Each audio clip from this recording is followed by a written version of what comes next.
Yeah, the thing you speak of is very important to me because I admire great journalism. And unfortunately, in modern day, a lot of journalists seek clickbait headlines, make accusations because they operate under incentive because they want the headline, the cheap shot. I think there is room and desire and hunger for great journalists, and that requires deep understanding.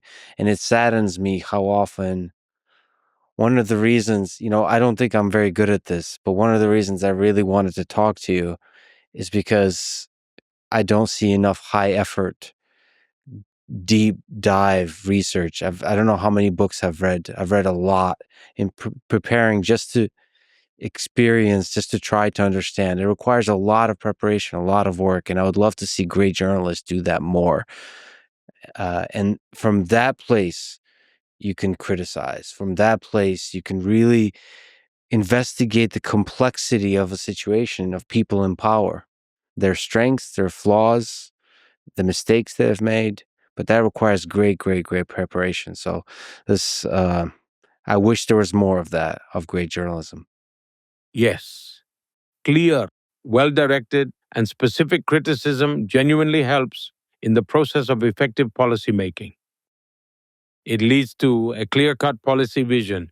I specifically pay close attention to such constructive criticism. In fact, I actively welcome it. Regarding your point about journalistic headlines, if someone's attracted by catchy headlines or plays with words, I honestly don't mind that much. But when there's a deliberate agenda behind the actions, and the truth is deliberately ignored, that can cause damage that lasts for decades. If someone focuses on pleasing their readers or viewers with attractive headlines, maybe we can compromise a little. But if there's a hidden motive, or if things are intentionally twisted to serve an agenda, that's a serious issue worth worrying about. And in that, the truth suffers, I think.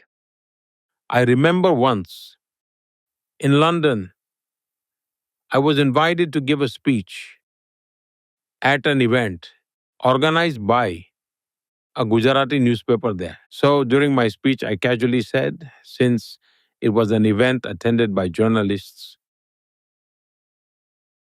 what kind of journalism should we have? Should it be like a fly or a bee?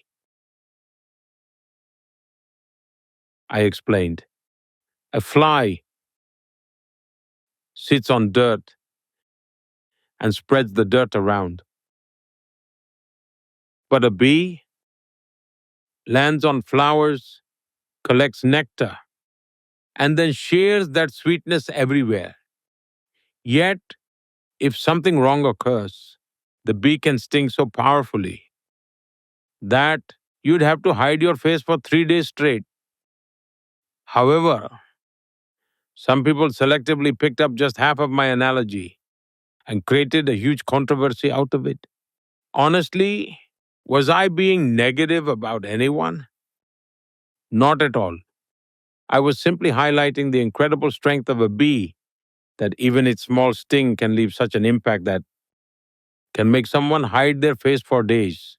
You can't show your face. That's the power journalism should have. But unfortunately, some people prefer the fly approach instead. I now have a new life goal of becoming the bee.